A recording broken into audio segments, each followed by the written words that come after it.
जैसे न सांगणे वरी बापति से रूप करी बोल निमाले पणे विवरी अचरचाते। भगवान सिद्धेश्वराच्या श्रीमद रूपेनं श्री रुक्मिणी पांडुरंगाच्या चरणाजवळ बसून श्री सद्गुरू ज्ञानेश्वर महाराज, श्री जगद्गुरु तुकाराम महाराज, श्री संत एकनाथ महाराज यांच्या चरण सानिध्यामध्ये आपण सर्वजण मिळून महान ग्रंथराज ज्ञानेश्वरीच्या 15व्या अध्यायाच्या 468 ओवीचा आपण विचार करतो आहोत। विषय आहे परमात्मा।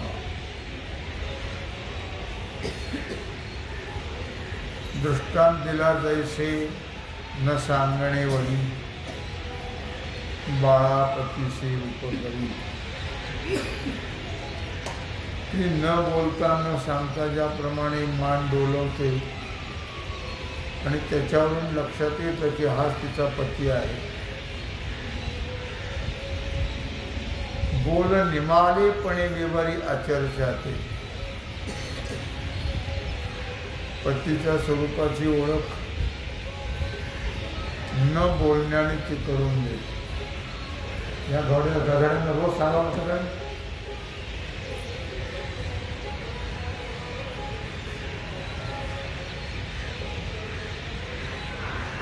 कळत नाही, रोज सांगावं।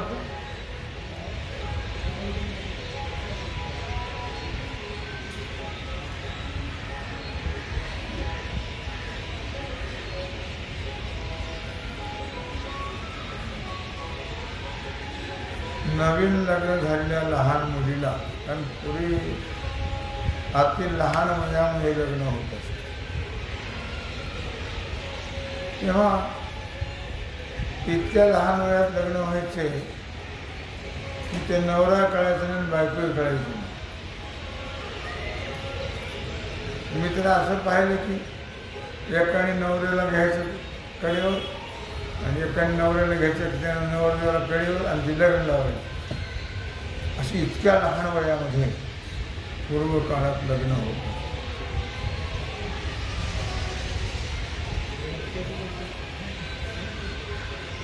तेव्हा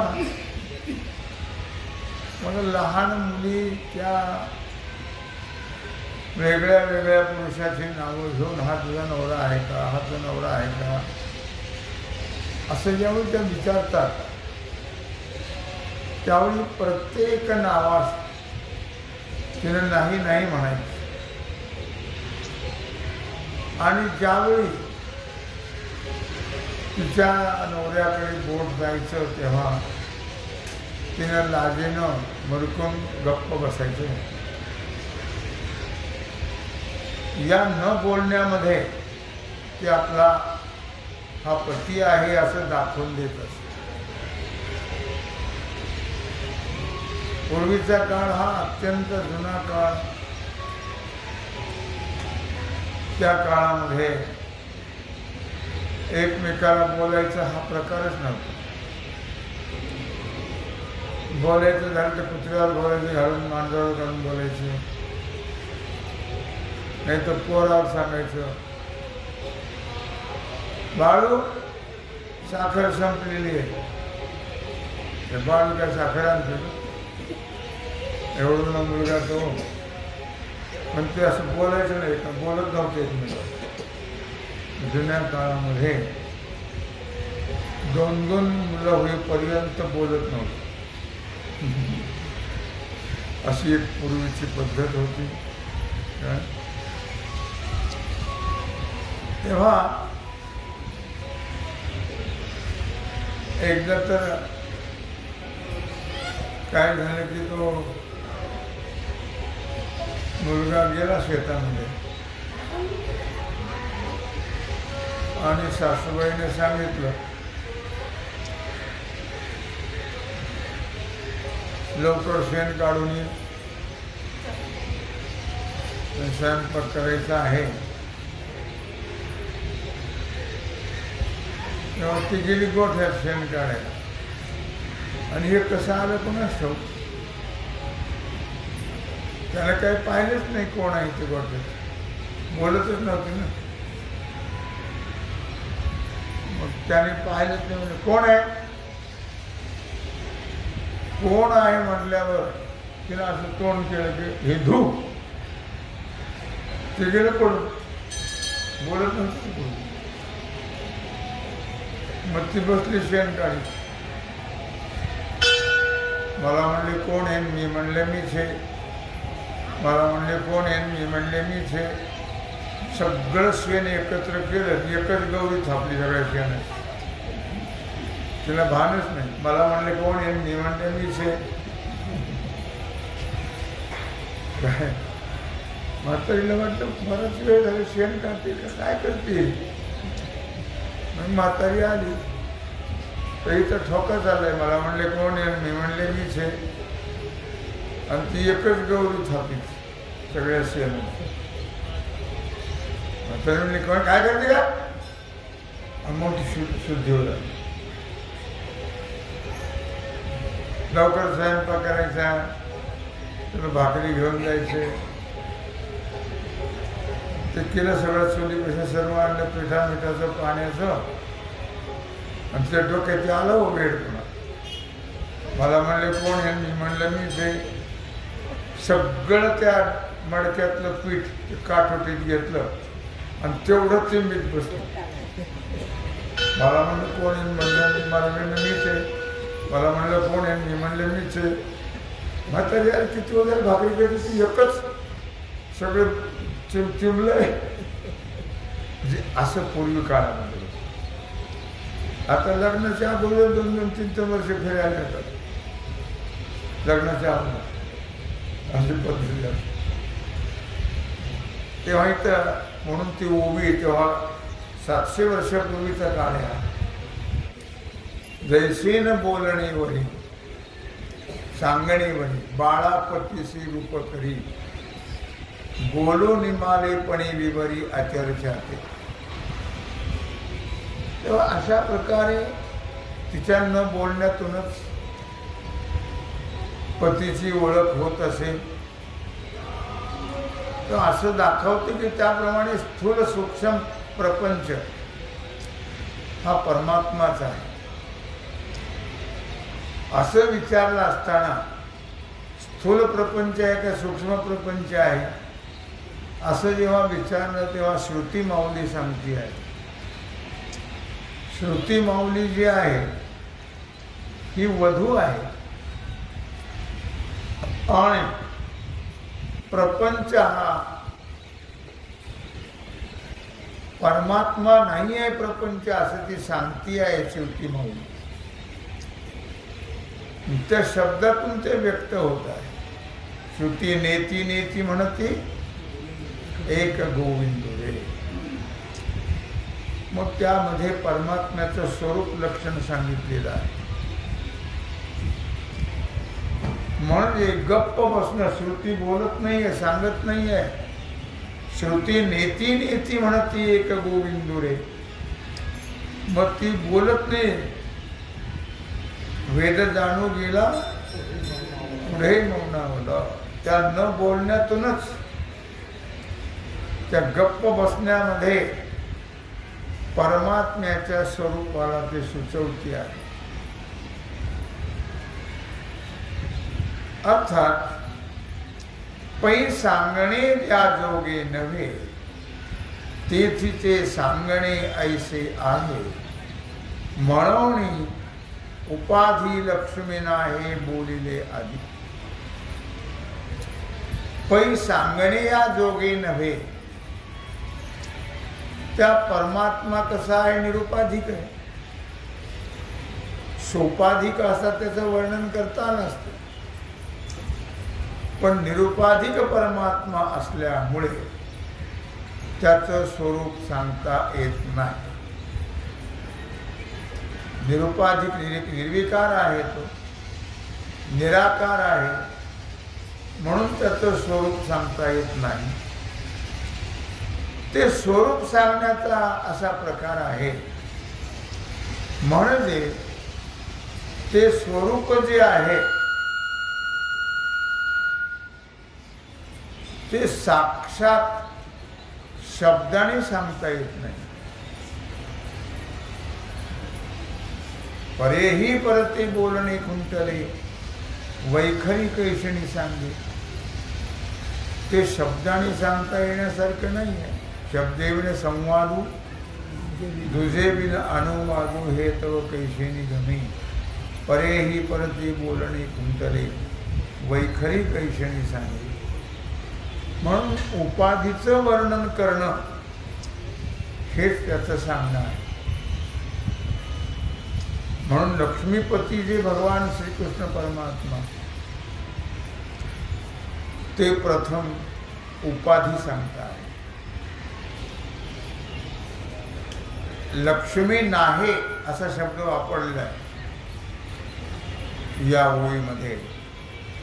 पै सांगणिया जोगे नव्हे तेथे ते सांगणे ऐसे आहे. म्हणून उपाधी लक्ष्मी नाहे बोलले आधी. लक्ष्मी नाही म्हणजे नाहो हा पतीला शब्द वापरलेला आहे. नाहो नाहो म्हणजे पती. तेव्हा लक्ष्मी नाही याचा अर्थ लक्ष्मीचा पती.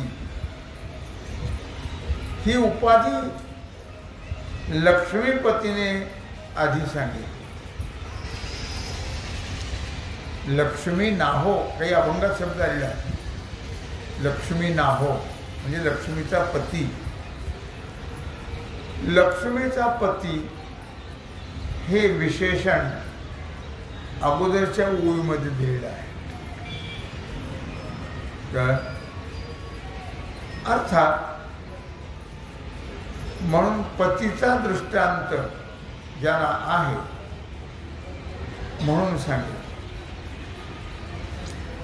म्हणून उपाधी लक्ष्मी नाही बोलिले आधी.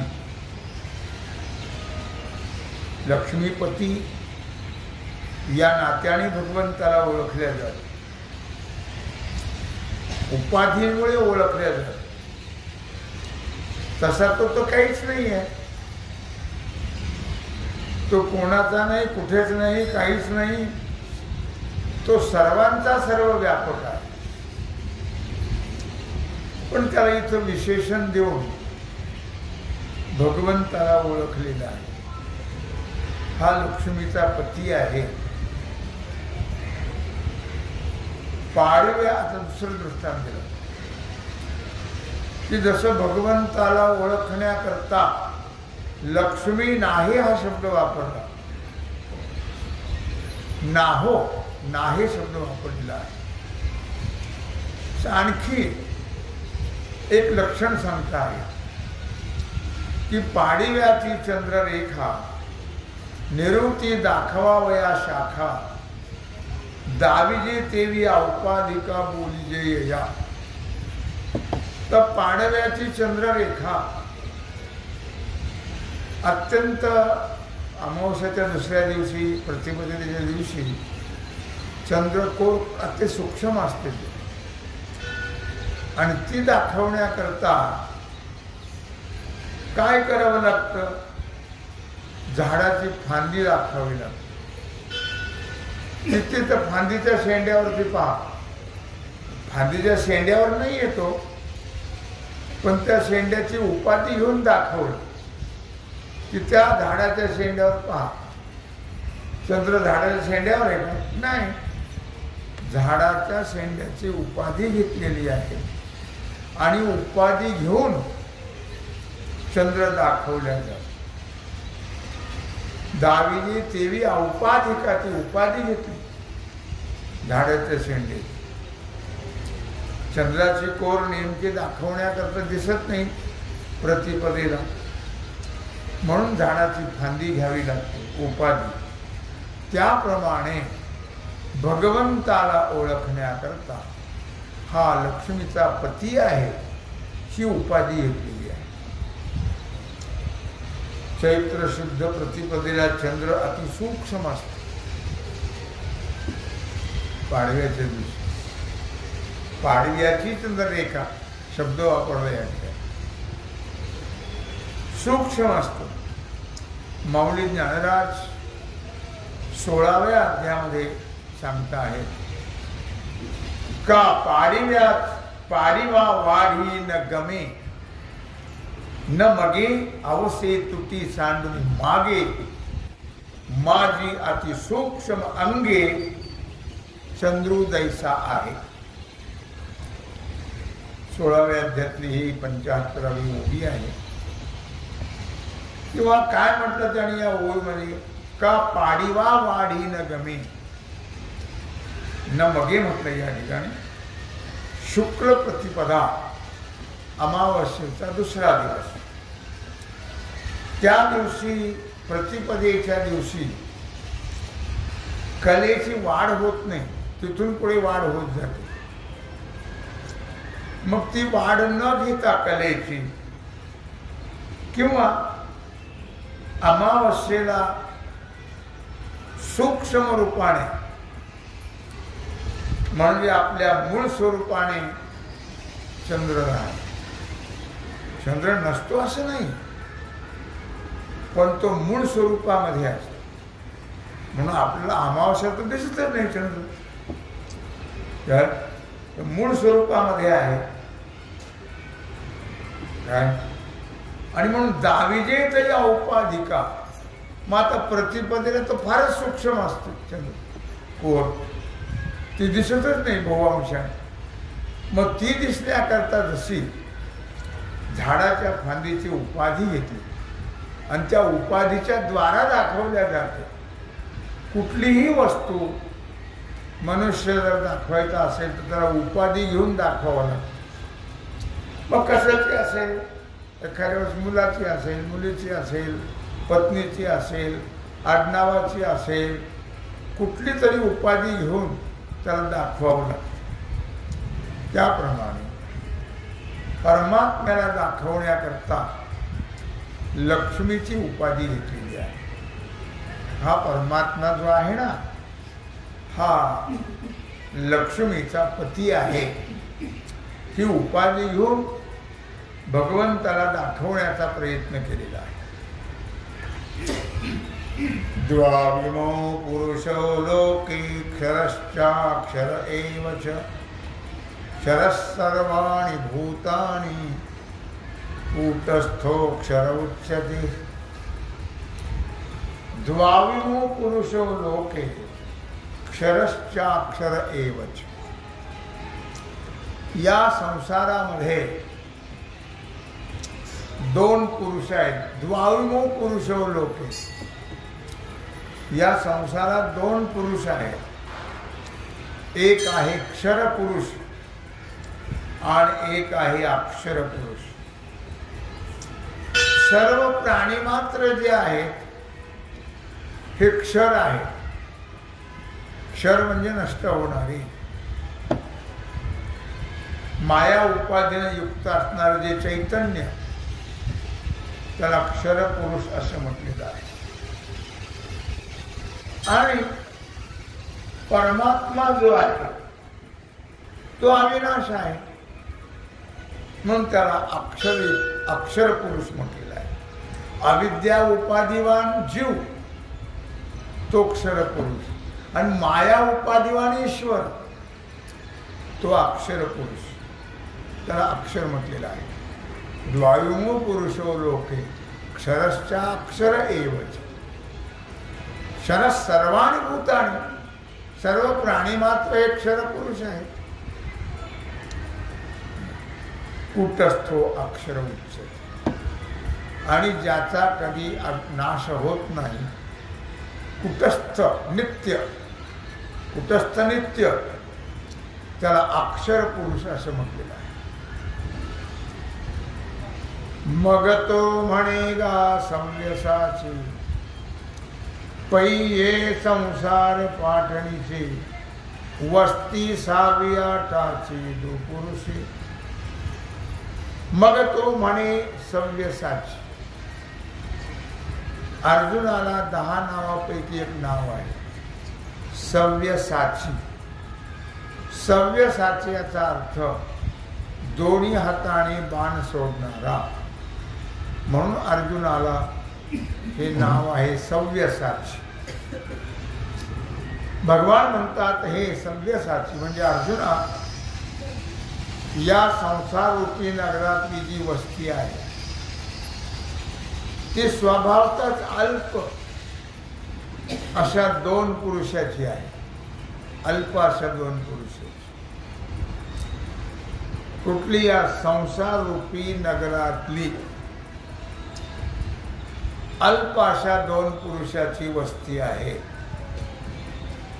आता या श्लोकापासून मौली ज्ञानराजाने क्षर आणि अक्षर या 2 पुरुषाच्या व्याख्यानाला सुरुवात केलेली आहे. पुढचे जे 16, 17, 18, 19 आणि 20 या 5 श्लोकामध्ये क्षर आणि अक्षर या 2 पुरुषाचं व्याख्यान मौलीनं केलेलं आहे. अर्थात भगवान सांगतात अर्जुना, इथं या संसार रूपी नगरामध्ये 2 प्रकारचे पुरुष आहेत. एक क्षर आहे, एक अक्षर आहे. जैशी आघवाची गगनी नांदती दिवो रजनी दोन्ही,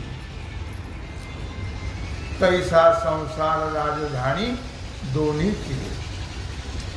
जसं आकाशामध्ये आघवाची गगनी, गगनी म्हणजे आकाशामध्ये, नांदती दिवो रात्री दोन्ही, 2 तिथं नांदता आहेत.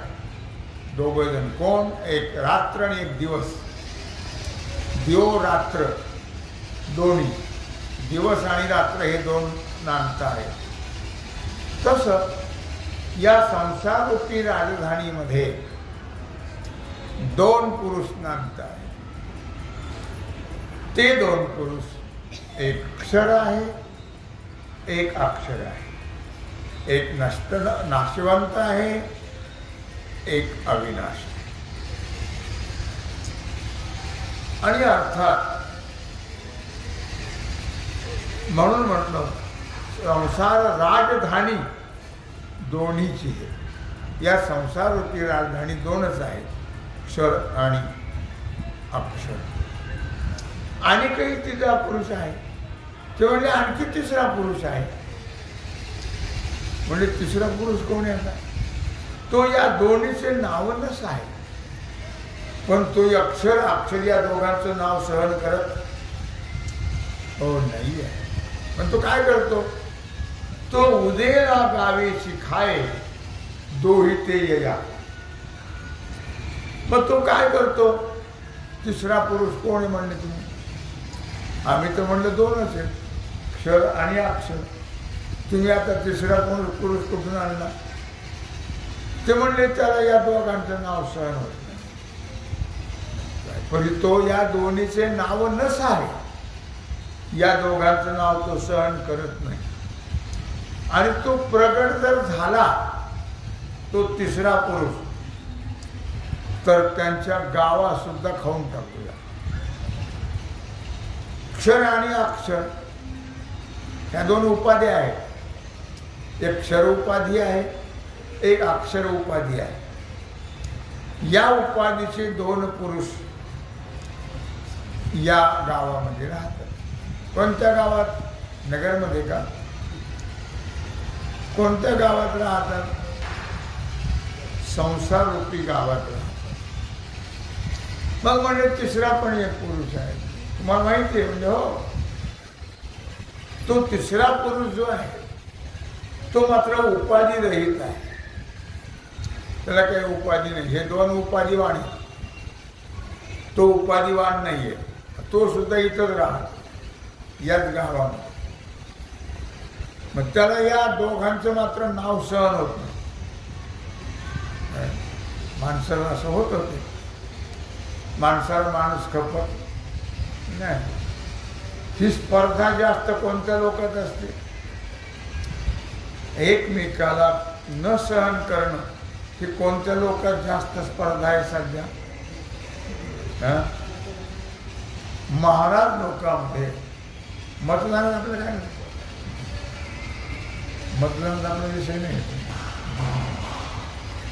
तिथं हे चालूच राहत, सतत चालू राहत. त्याचा विचार आपण करायचा आणि आपल्या बाहेरचं येतं डोक्यात.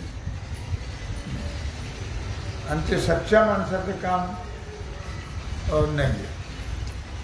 सच्च्या माणसाला कसं काढायचं, ढकलून द्यायचं, त्याच्याकरता हे प्रयत्न चालू आहेत सध्या. महाराष्ट्रात तर फार जबरदस्त प्रयत्न चालू आहे. खरा माणूस कसा ढकलायचा, अरे त्यांच्या काय आपण ढकलतो तो पण एक प्रयत्न त्यांचे जसे चालू आहेत काय. तेव्हा मला मुद्दा काय सांगितलं, मी काढलं म्हणून मी सांगितलं. तर या ठिकाणी हे दोन पुरुष सांगितले. कोणते? क्षर आणि अक्षर. पण तिसरा बी आहे म्हणजे.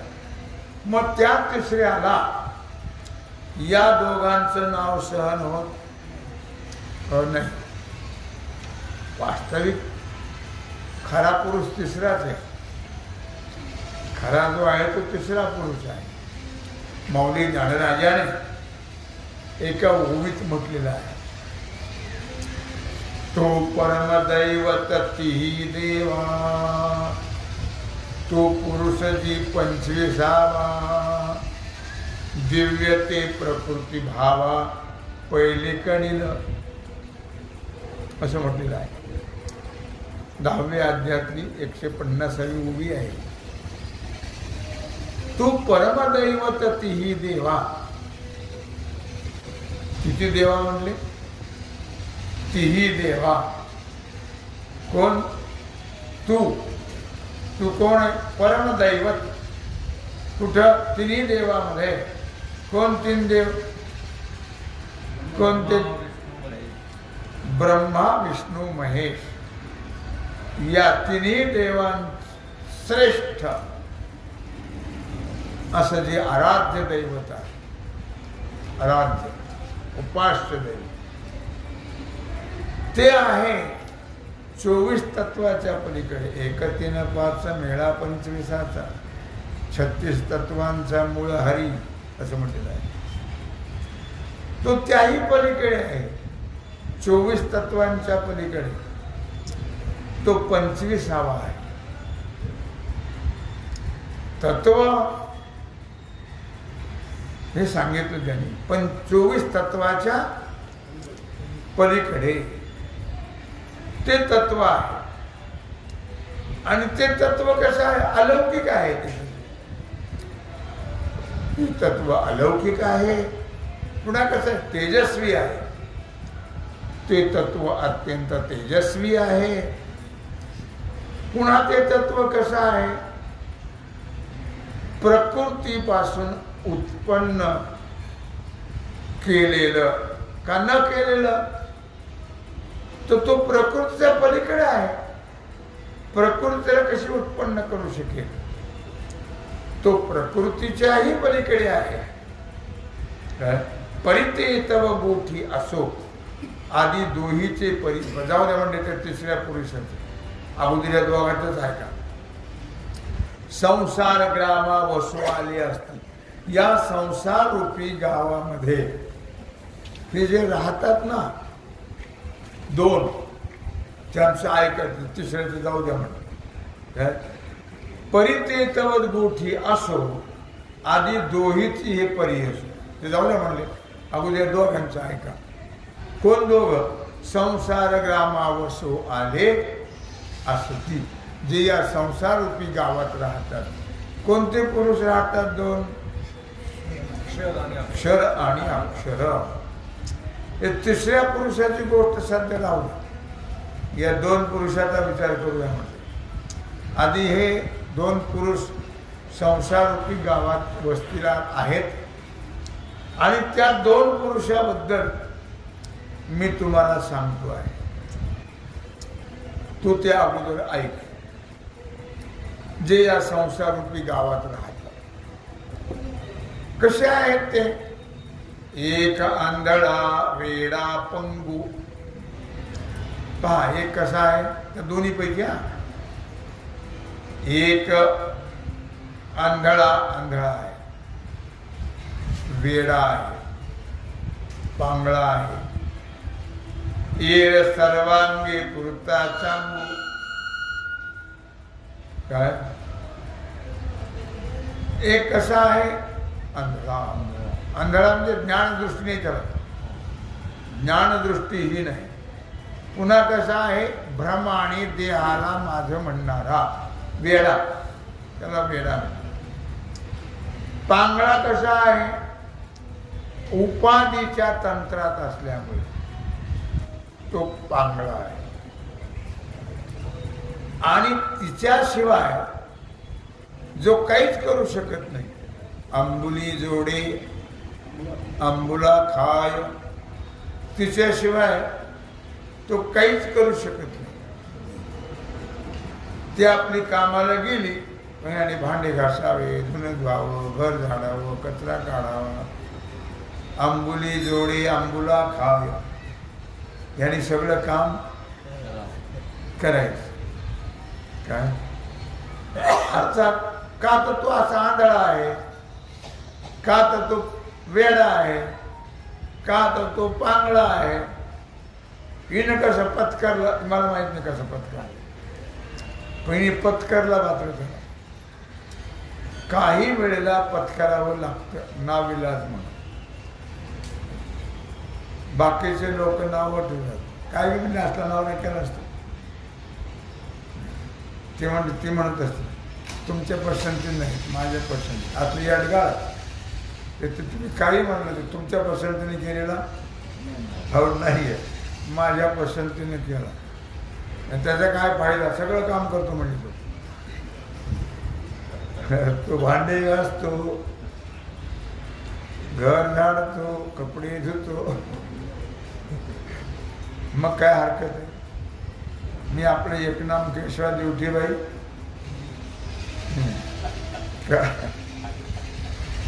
ये सर्वांगे पुरता चांगू.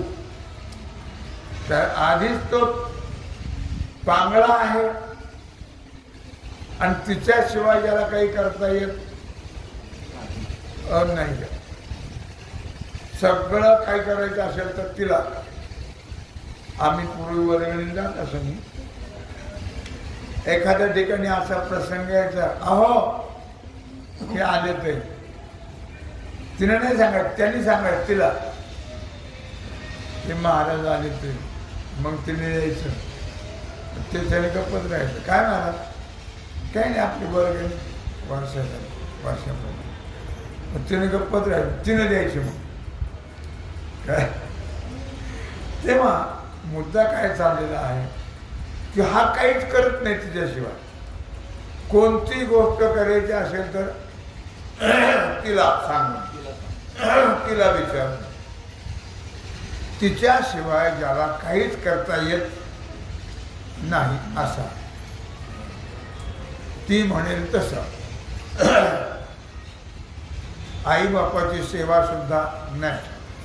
तिने सांगितलं नाही, नाही तर नाही. जय देव जय देव.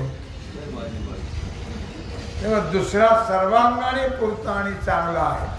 एकाची दोन पुरुष सांगितलं ना, त्यात एकाची परिस्थिती अशी आहे, आंधळा, वेडा, पांगळा. एक दुसरा चांगला आहे, दुसरा सर्वांगाने चांगला आहे. परंतु काय आता, दोघं एकाच गावात राहतात, पण दोघंही एकाच गावात राहत असल्यामुळे दोघांची मैत्री आहे, एकाच गावात राहतात. संसारामध्ये असे दोन लोक पाहायला मिळतात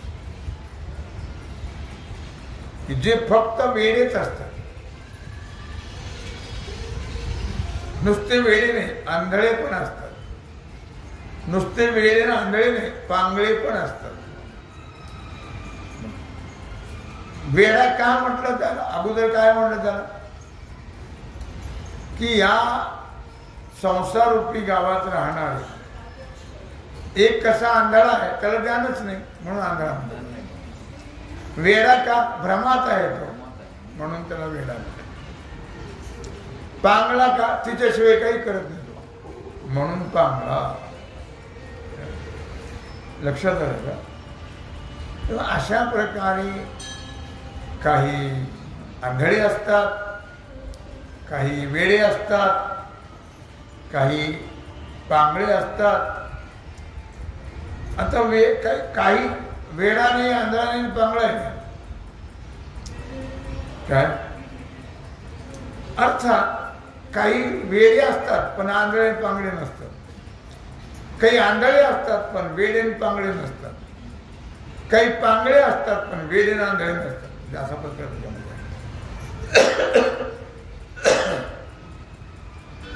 अर्थात या ठिकाणी या तिन्हीच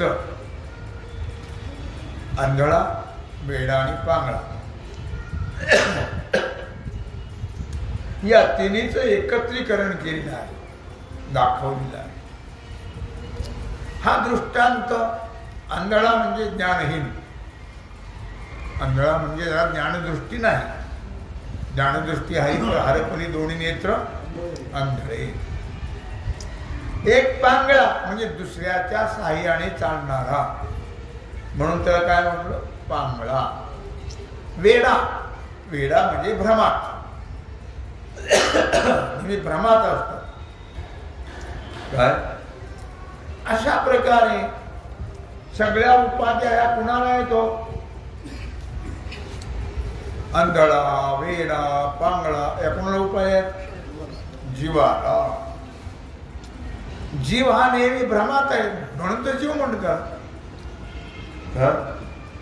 तेव्हा अशा प्रकारे आपण जो विचार करतो आहोत आंधळा, पांगळा, वेडा, तर वेळ झाल्यामुळे त्याचा विचार आणखी आपण पाहूया.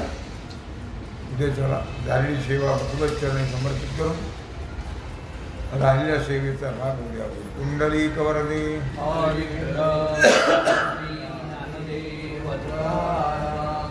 ओम नमः पार्वती पतये हर हर महादेव.